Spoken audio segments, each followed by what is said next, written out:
So now we are at the 5th chapter, the observance of mantra awareness holders. So again, just to remind everyone,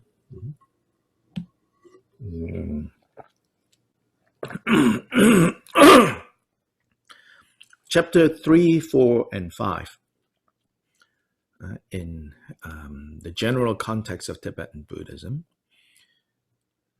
chapter 3, 4, and 5 are often called the three kind of topics covered in chapter 3, 4, and 5, generally known in Tibetan Buddhism as Domsum. Domsum. And Dompa Sum. Sum is 3, 1, 2, 3. Sum. Ching Ni Sum. 1, 2, 3. Dompa. Dompa is like vows. And the vows, the promises we make, the commitments we make. And Dompa. Dompa Sum. So they translated often as 3 vows. But of course, doesn't mean only 3 vows. Number 1, I vow this. Number 2, I vow this. Number 3, I vow this. And what it means is the 3 sets of vows. And so here Sherab Jungne gives them as the Vinaya Pratimoksha. So Vinaya, right, means taming, to tame or to subdue. Prati is each and every or individual. Moksha, liberation. So the first set of vows is the vows that pertain to taming our mind. Vinaya means to tame.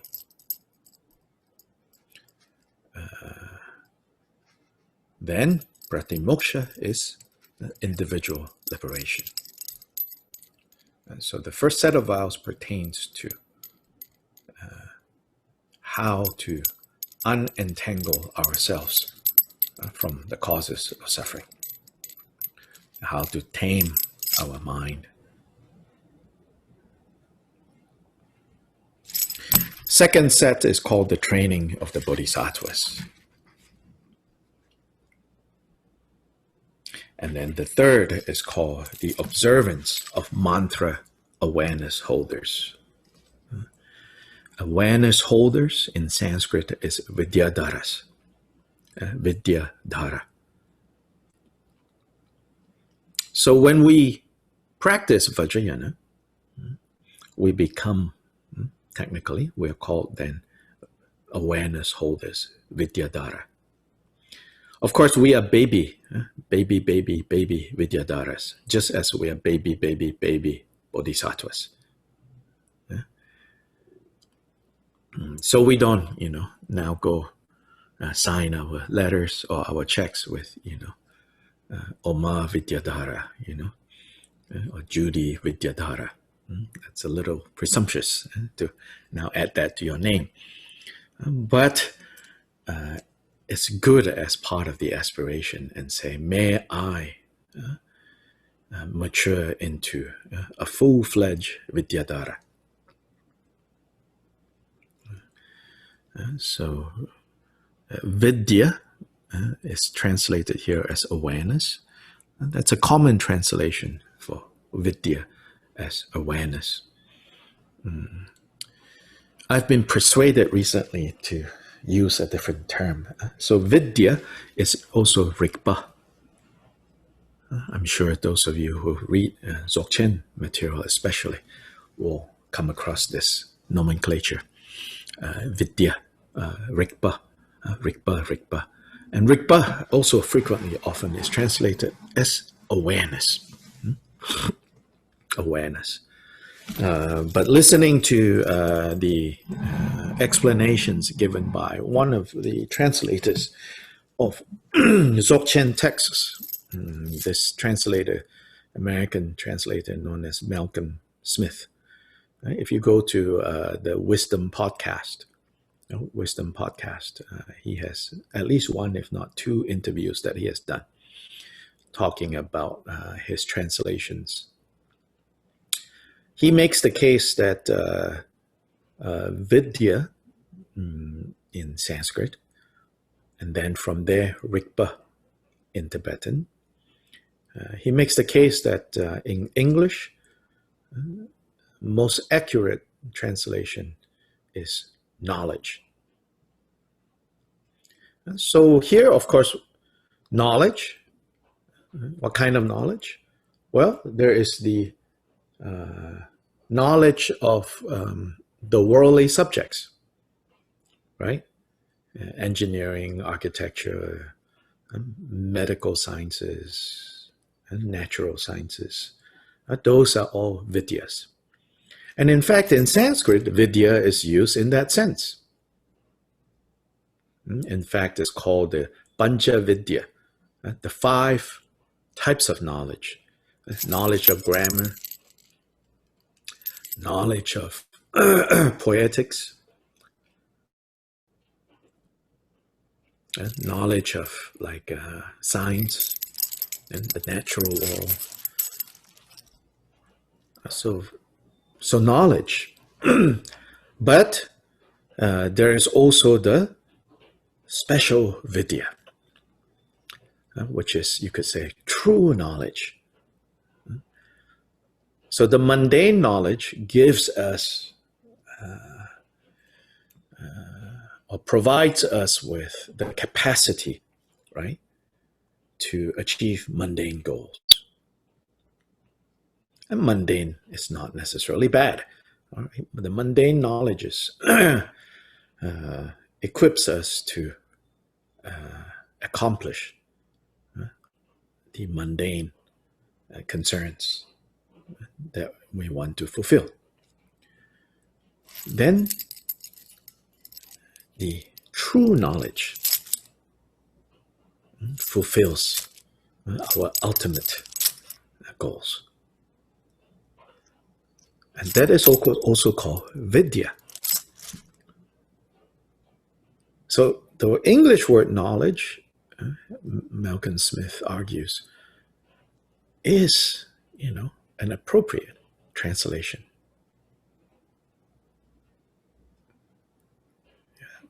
Vidya, Vidyadhara, so knowledge holders. Anyway, this is just a side point, yeah. But important side point, I think. And what I like about Malcolm Smith's choice to use knowledge, actually he says he prefers to just keep it as vidya in the translation. Again, it will cause people to pause, and say, oh, what is this vidya? Because if you translate, into knowledge, he doesn't like awareness because he thinks that this word awareness is now, especially used by so many other traditions that often get, especially he says the Hindu Advaita Vedanta modern, not the ancient ones, but there's a lot of Advaita people that also use the word awareness for what they're talking about. And then there are, in fact, a good number of Western Buddhist teachers are trained in both systems, but they see the both systems as exactly the same. Maybe technique different, but they see that as the same. Malcolm Smith wants to say, no, it's not the same. The awareness that they're talking about over there is more mystical, maybe you can say, in a way. But the Vidya Rigpa that Dzogchen talks about, he says, that's a particular type of Vidya, because awareness sometimes, it connotes kind of like this static, inactive, like bare awareness,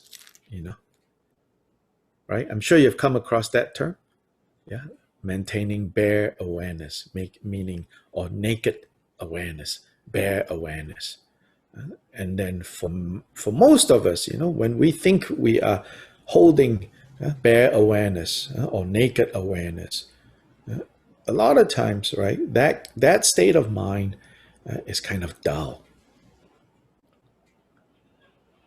In the popularization of Buddhist meditation, the way you hear people talk about this and teach it, and then you think you're doing that, but in fact, you're just in a state of nothing happening in particular. And nothing happening in particular is not Buddha mind. And that's the main point I think Malcolm Smith wants to say. It's a terrible mistake if we think nothing going on in particular is somehow related to Buddha mind. He says that's related to confusion.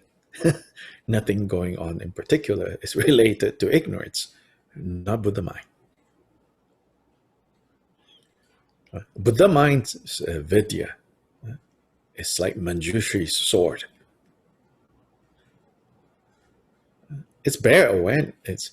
It's naked awareness, but it's like Manjushri's sword. It cuts confusion. Yes. Is this the same as realization?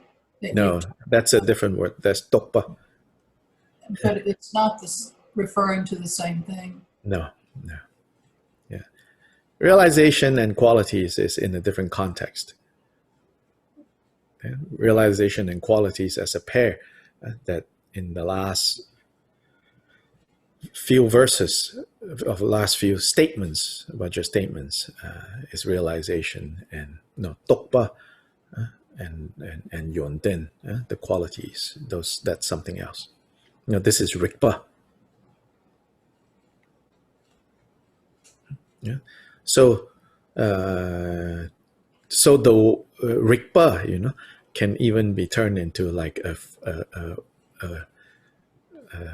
Tibetan English verb, to rik, to rik, or in Sanskrit to vid, to rik, to know. So to know is good. So in the translation of some Thai forest tradition teachings from Thai into English, they use that term, to know. Buddha is the one who knows. So Bud is to awake, but Buddha in Thai, also called Bud, it's the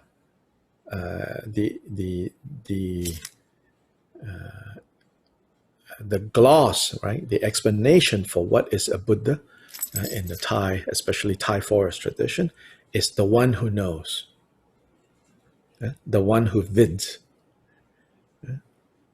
in Sanskrit English, the one who vids, or in Tibetan English, the one who rigs. Can you rig it? Can you rig it? Do you rig or not rig? Do you know or not know?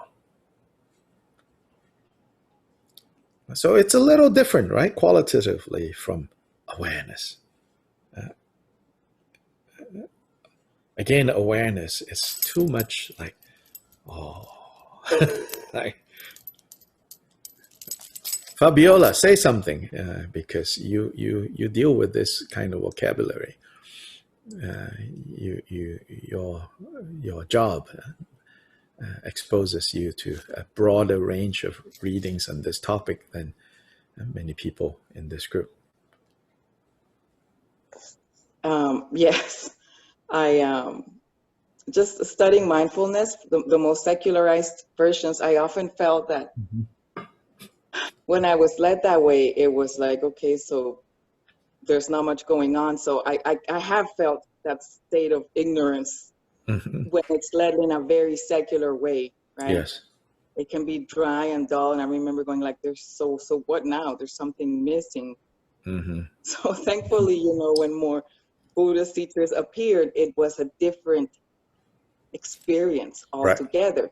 Now I teach mindfulness secularly also, but oftentimes the way I'm able to guide it to the best of my abilities, people do connect with a state that is not nothing. There's something that still is different to express, but there's like this acceptance and more joy, and just the seeing of the mechanics of the arising and falling of thoughts.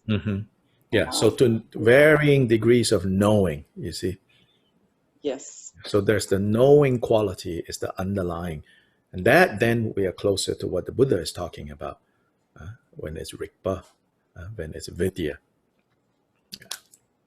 If not, it seems like, honestly, if not, I think it's just like a waste of time, because why do you want to put your mind in a state of dullness? You can still do that in watching TV and probably have more fun than just be like, here. Yeah, becoming numb, you know, sitting in front of the the screen. Yes. So the one thing, I think the challenge for me, just because I'm a secular teacher of mindfulness, yes. I do direct them back to the Buddhist teachings always, right? And I'm like, well, if somebody has an issue with it, they may look into their own spiritual tradition and find something else. But it's keeping that ideas behind it. I think for you, I want to be explicit, you know, to say that for you and people in your position, and I always felt, I think I had this conversation, I don't know, it's all, maybe you already heard this, maybe not. For you and people like you, and I do feel that those who have taken refuge, meaning entered the door and is clear about, you know, what the Buddha's goal is, you know, and we sign up for that goal. I think we, more than other people, if we have the inclination, if we have the desire, are in a good position to teach mindfulness in the secular way. I'm not saying it's easy, but I'm saying we're in a good position so that when we extract the stuff, when we extract the techniques and the teachings and repackage, so to say, or represent it to people who come to this wanting to achieve like mundane goals, it's fine. Because we're not confusing, right? Yeah, we're clear. Okay, this is golf, this is tennis, you know. There are some lessons that you learn in golf that could be applied to tennis.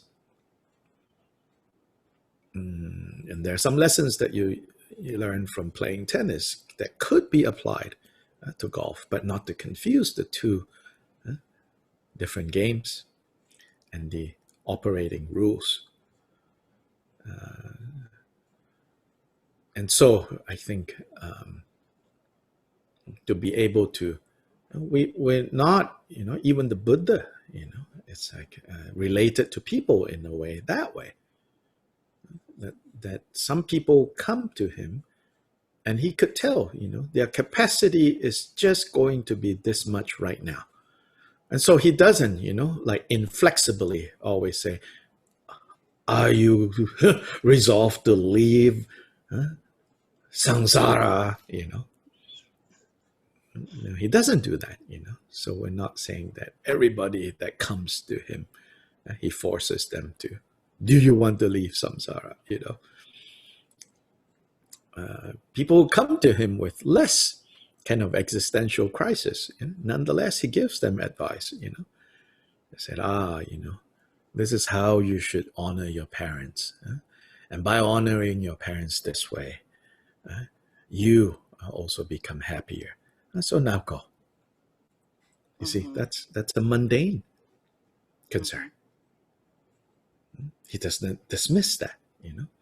So even in the mundane way, he's teaching them how to avoid suffering skillfully. Even in the mundane way, he's teaching them how to achieve temporary happiness, that don't produce, don't lead people into suffering. You see, right now, right, there are temporary solutions to suffering that are actually causes of more suffering. So we need to counteract that to the degree that we feel we have the skills. And so, such as what you're doing, Yeah, I'm teaching thankful that I'm secular teaching way. in a context that is for like therapists or life coaches or people that deal with mental stress. So when I teach mindfulness, I teach the meditation, shamara meditation, but also like how to incorporate mindfulness into knowing what leads to a state of sadness or anxiety, low self-esteem. Right. So I go to the limits of where I feel comfortable. And the good thing is that people do get that knowledge. Like by the end of the 3 months or however long they study with me, they're like, I'm able to catch myself when I'm entangled in my ego, or I was able to realize why I fall into that thought pattern. So some knowledge of how to create less suffering and more well-being can be accomplished. And especially the way Kyoba Rinpoche brings the two together. He doesn't say, ultimate solution, emptiness. Cause and effect is in the realm of, dummies. No, he says these are always together. Yeah. So the tendency of like putting these into two complete separate realms are teachers who want to say, based on the need to transcend all confusion, all, mundane, right? Then they say even this cause and effect, needs to be transcended, But Kyoba Rinpoche's way is like, no, it says, even temporary happiness and suffering, there are two ways to go about this issue. So that if in solving our temporary or mundane concerns, we don't do it skillfully, we will get deeper and deeper into suffering.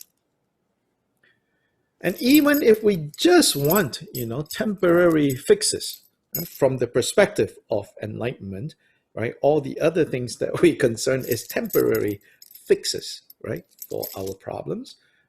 Even if we're just interested in that, Buddha also taught the skillful way to do that and the unskillful way.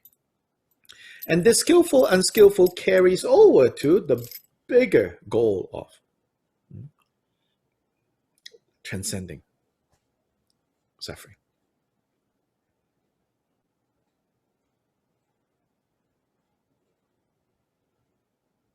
Yeah, so, okay, chapter 5.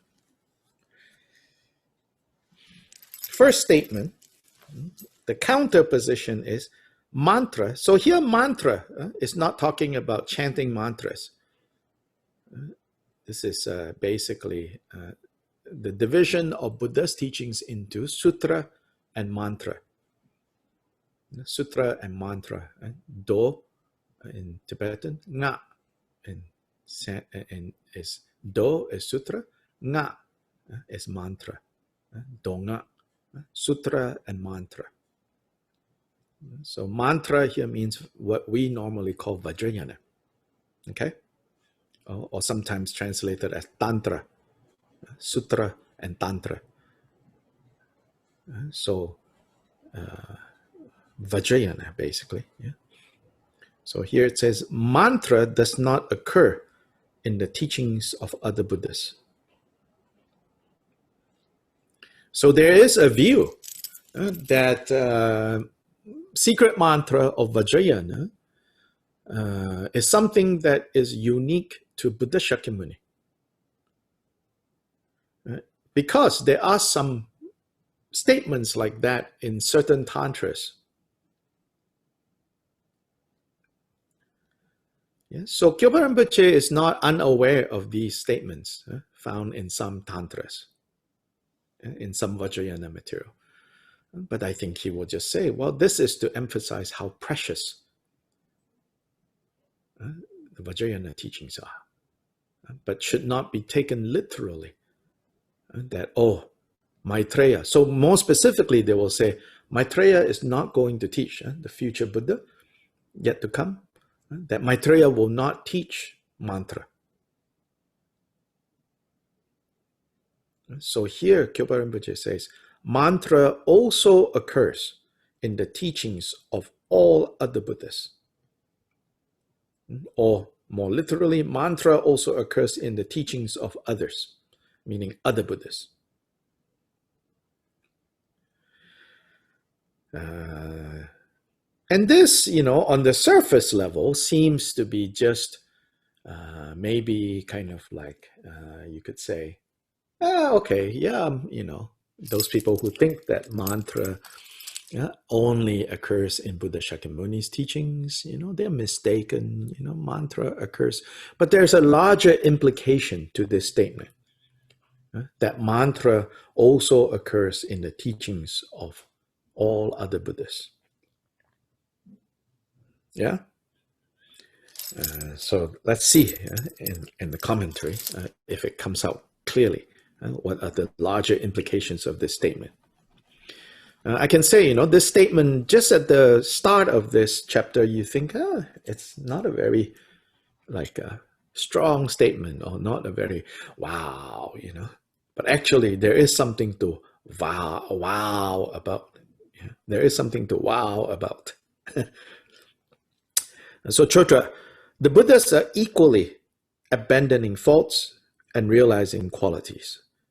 So this is a unpacking of the Tibetan term sang and ge. So sangyes, Buddhas, are all about to sang away the faults and to ge, to realize, to expand the qualities. So he starts off by defining what are Buddhas. Right? Buddhas are sangye. Sang is to cleanse, to remove, to abandon all the faults. Ge, geba, is to expand, to unfold. So here, to realize the qualities.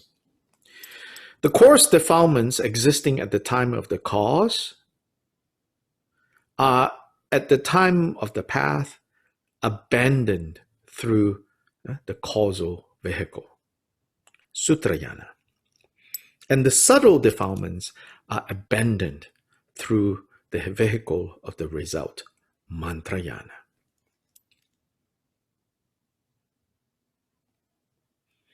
And so here, Chodra is reminding us that these two categories of the Buddha's teachings, what's known as sutrayana and what's known as mantrayana, are akin to, you can say, two grades of sandpaper.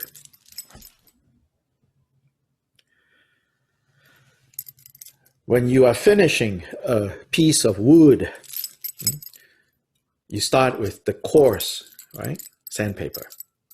So you sand the wood, and it becomes smooth. But to really bring the wood grain out, you have to use a finer grade of sandpaper to sand. So the coarser at the beginning is to remove the coarse faults.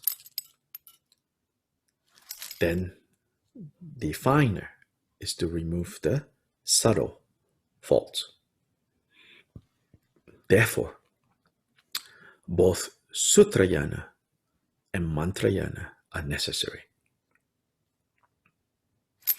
Moreover, after the Buddhas awaken in Akanishta in Sambhogakaya form, endowed with the five certainties, they practice compassion, engaging in body, gnosis, and awakened activity, matching with the specific constitutions of the sentient beings without being caught up in bias. Right? So this is saying that, Buddhists, in their Sambhogakaya forms, they go about spontaneously, effortlessly, meeting the needs of the more advanced beings. Through such means of training, they definitely give the mantra teachings to those trainees who have an appetite for mantra. But it is not the case that mantra did not occur within the teachings of other Buddhists. So he says, it's not that other Buddhists did not teach mantra, but some taught them more explicitly, some taught them less explicitly. So next line. However, mantra is sometimes more and sometimes less widespread, and at times is more openly known or more hidden. Therefore, all the Buddhas have become Buddhas only through the mantra Vajrayana path. Okay, this statement is not to be misunderstood that they did not practice Sutrayana. It is saying that when they finally become Buddha, they need mantra. Which, if you talk about the 10 bhumis, especially the way Jigten Sumgön understands and teaches or emphasizes, he says up to the 7th bhumi of bodhisattvas, primarily all the obscurations that are being purified is purified through Sutrayana methods. Only at the 8th bodhisattva bhumi onwards that actual mantra practices begin to take effect. So now, right, we're like, I'm not even on the 1st bhumi, and I'm doing deity yoga. Jigten Sumgön also says, yes, you should do that because you are planting the seeds. But know that the actual effect of Vajrayana doesn't arise until 8th bhumi.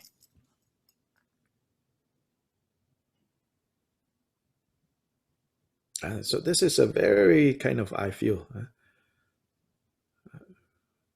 different way and also more meaningful way of helping us understand, Like, when is it that the true kind of power of the mantra practices and teachings begin to take effect on the 8th bhumi up? So this is the meaning. Therefore, all the Buddhas have become Buddhas only through the mantra Vajrayana path. So the implication here is that, if that's the only way they become Buddhas, how can it be that they don't teach this? Right? It's like saying, I will only help people to get rid of their coarse faults. Subtle faults, sorry, I'm not going to teach you. It says, how is that possible? No. So the Vairochana Sambodhi Tantra says, all the perfect Buddhas of the past and similarly of the future, and those who occur at present and who remain for the sake of sentient beings, having understood this excellent ritual of mantra, these Viras, heroes, found boundless omniscience under the Bodhi tree. So this is a quote to show that all Buddhas, when they finally become Buddhas, that is the ripening of their mantra practice. The root of the teachings of all Buddhas and their sons too is mantra. The Vairochana Sambodhi Tantra says, therefore, while all of you are taken care of in this teaching of all the great lords of Buddhas together with their bodhisattvas and arise, moreover, the Vajrasekhara Sutra says, the path of maturation and liberation is the most supreme teaching of the Buddha's awakening. Therefore, mantra occurred in all the teachings of the 3 times of the past, present, future Buddhas. Furthermore, Manjushri Mula Tantra says, so these are all just quotes. We don't need to, it's to show that. Okay, so Choda doesn't explicitly say, therefore what, right? Therefore what for us is, therefore, understand that, both sutra and tantra, or sutra and mantra, are equally needed for this task. And therefore, if they are equally needed, it cannot be the case that some Buddhas will teach it and some Buddhas will not teach it. It's just that during the time of certain Buddhas, the beings are more in need of one or the other, or equally, so there are variations in that case. Then the implication also is that, to us, we don't need, to say, oh, I only practice this, I only practice that. Not only don't need, but we cannot say, oh, I only practice this, I only practice that. Know that all the practices are aimed at the same purpose. And this, to me, has implications as well, to add to the point already, that the 84,000 dharmas are all part and parcel of a complete, holistic highway to enlightenment, to Bodhi. So no need to pick and choose. To be freed of the burden of picking and choosing. Or should I do this? Should I do that? Should I do this? Should I do that? Due to that kind of thinking, then we indeed would end up digging 20 wells. But when we shift our understanding, when we have the knowledge, the rikpa, the vidya, that helps us to see, all 84,000 dharmas are part and parcel.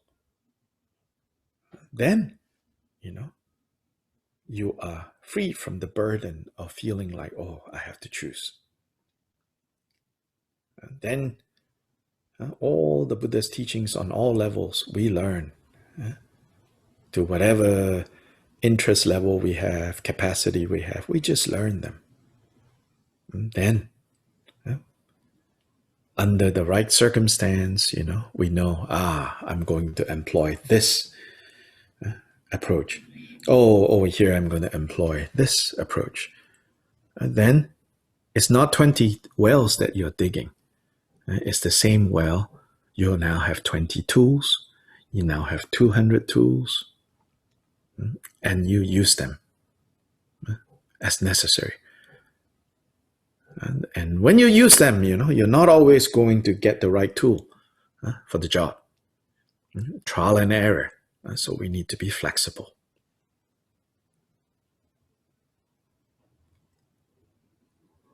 In my own experience, which cannot be universalized, but I'll offer it as one way of looking at things. I've never found the kind of insistence like, you do this practice and just this practice, no matter what, you just do this practice and then it will work. I've never found that instruction to be helpful.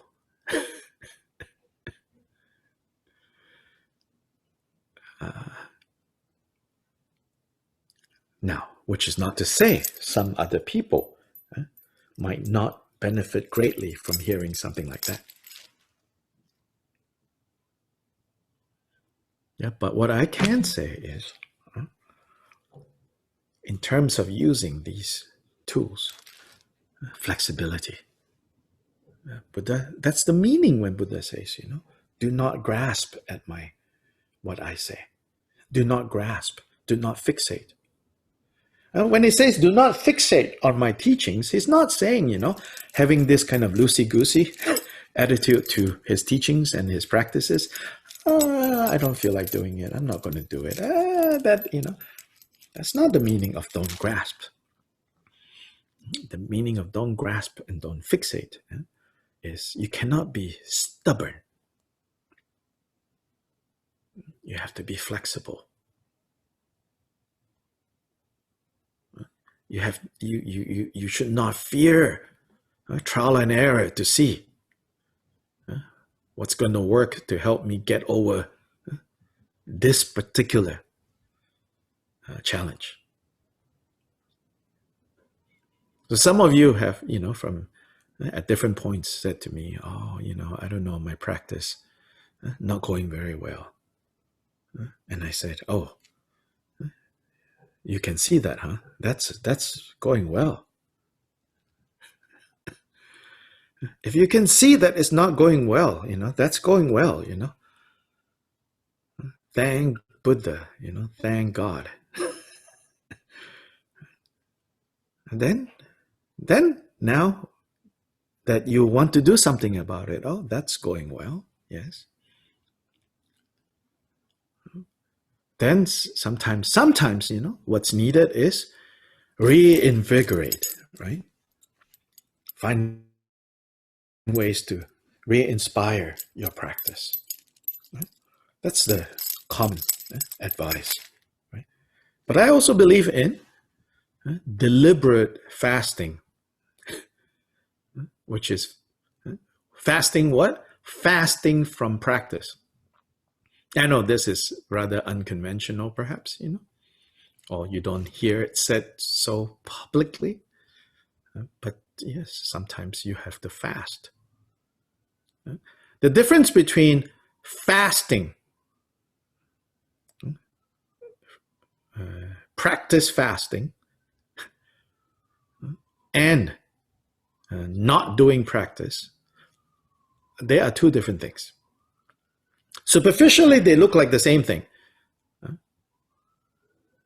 meaning you're not doing anything. You're not doing your practice. But there is the not doing your practice as a strategy, and the not doing your practice because now you have lost, right, confidence in it.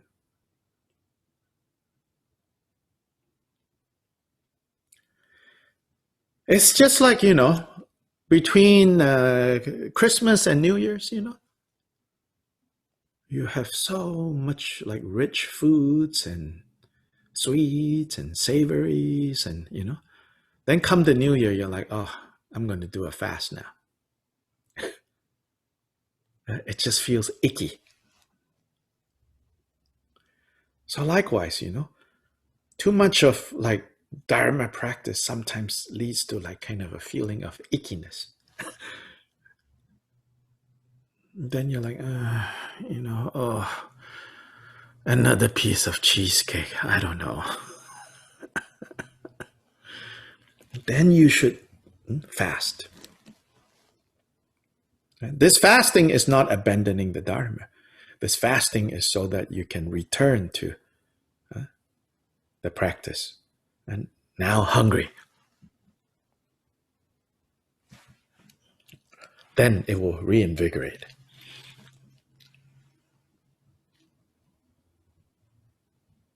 Flexibility. Skill.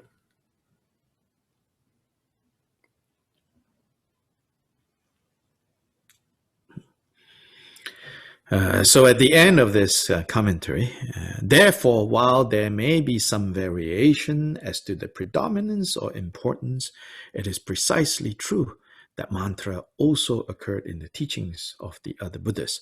However, in these teachings of our teacher Buddha Shakyamuni, mantra occurred with greater dominance.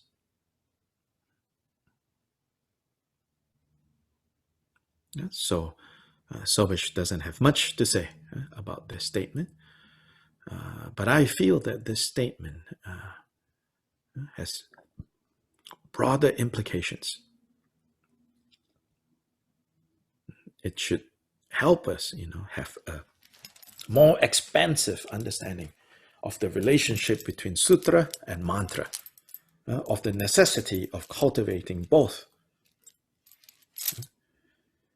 In terms of at which point these two sets of teachings take full effect, then up to 7th Bhumi is Sutrayana.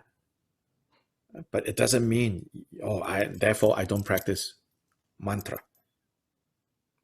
It's just that the work that is being done up to the 7th Bhumi and the end of the 7th Bhumi, that is primarily sutra. Then from 8th Bhumi onwards, primarily mantra. Therefore, both are necessary. And therefore, both have the same goal, which is going to be addressed in statements in this chapter.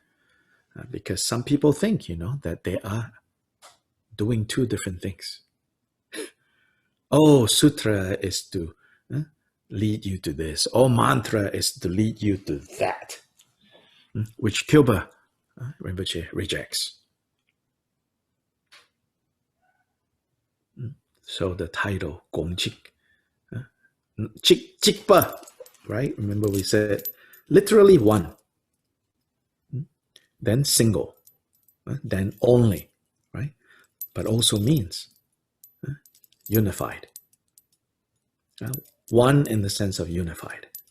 So this is not an exclusionary one, right? Sometimes when you say one, right, it's exclusionary. It's to exclude. That tends to be the monotheistic traditions. When they say God is one, then it excludes other things. Therefore, this is not God, this is not God, this is not God, this is not God, this is not God, and this is not God, and this is not God, and this is not God, this is not God. That's the exclusionary one. The inclusive one is to be able to see how it's all unified. And so all the Buddha's teachings have a unified purpose. It's based on a unified principle. So this is the inclusive, inclusionary one. Even in monotheistic traditions, the mystical traditions, the contemplative Christianity, Sufi, esoteric Islam, their view of the one is also more in the direction of inclusionary. But they're treated with suspicion by their non-mystical tradition in their religion. So anyway, here, right? Chikpa, Gongchik. Gong is, right, the Buddha's intention or the Buddha's mind. Sometimes that is also Gongpa, simply the Buddha mind. So Buddha mind and Buddha mind in the sense of Buddha's mind unfolding as guidance to us. All those guidances, all those teachings, they are all based on this unified view, this single understanding. Okay, now, second statement will now have a more practical, you can say. We will look at this Wednesday, in detail, but here, I just want to read that 2 section to get us thinking about this, and you should read ahead. It says, the understanding, quote, I have obtained empowerment of mantra, unquote, is bestowed through the ritual. So what that means here is, that people think, when they have gone to the ritual, and then they say, oh, I received the empowerment. But Kyopa says, one obtains empowerment when the true meaning of empowerment arises in the mental continuum. So meaning, when you're driving home, from the empowerment, Oh, that is when you receive the empowerment. Not when the, Vajra master puts, the torma on your head, or give you a spoonful of this to drink or that, It could happen there, right? If the meaning arises there, but not limited to there. It could be 10 years later that the meaning arises. That is when empowerment is received. So this understanding, have broad and deep implications on how we actually approach this question of empowerment and the meaning of empowerment and all of that. So sometimes you'll read, right? It says, you cannot, there's no benefit to do this practice if you do not first receive the empowerment. You have heard all of you have heard that, right? And I think it's a superficial understanding if we interpret that as, oh, so let me look on the internet. When is the empowerment happening and where? Let me go there. So you go, you take the empowerment, and then you think, okay, now, right? My practice will have effect. Then you practice, right? Then you look at what they say the effect is, and you're like, wait, no effect, right? Then explanations like, oh, you just have to have patience, oh, right? And I think, that's based on not understanding this statement here. So this statement is saying, when true understanding actually arises, and that is when you have received the empowerment, that is the meaning of, that there is only benefit in doing this practice if you have received the empowerment. So how do we receive empowerment is no longer about, can I get to the ritual? Do I have enough resources to get there? Did I get a chance to eat the things that I'm supposed to eat and drink and put on my head, on my throat, on my heart? It's no longer about that. Receiving empowerment is about something else. Something else that occurs in the context of all those things, but not limited to that. Yeah. So this statement 2, very long commentary. Very long commentary. And then Sobish also provides very good notes.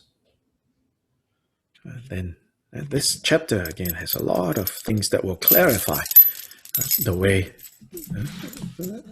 mantra teachings is to be understood. There's so much, I think, confusion on this matter in all the books that are available. And then, now everyone who gets, who has access to the internet, can come up with all kinds of explanations and put it out there, and then people start, following it, and and it's like, so equal opportunity to consume and to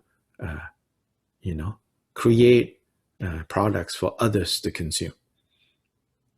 So both great opportunities to learn and great opportunities to be misled. So now we will look at what Kyopa has to say.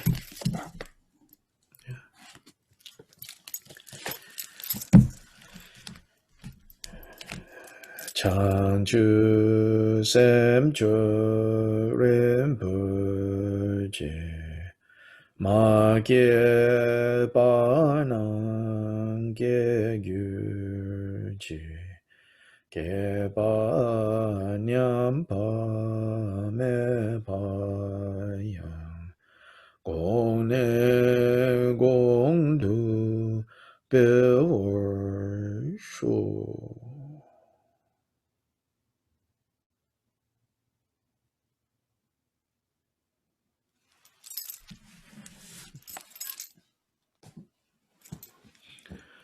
Okay, the sun is out here in Nashville. It's raining all through the night, soaking the grounds and everything. So the sun is out. Okay, you all be good. Ta-ta, good night. Gracias. Thank you. Thank you. Gracias. Yeah, Gracias. ta-ta, ta-ta, ta-ta, ta-ta.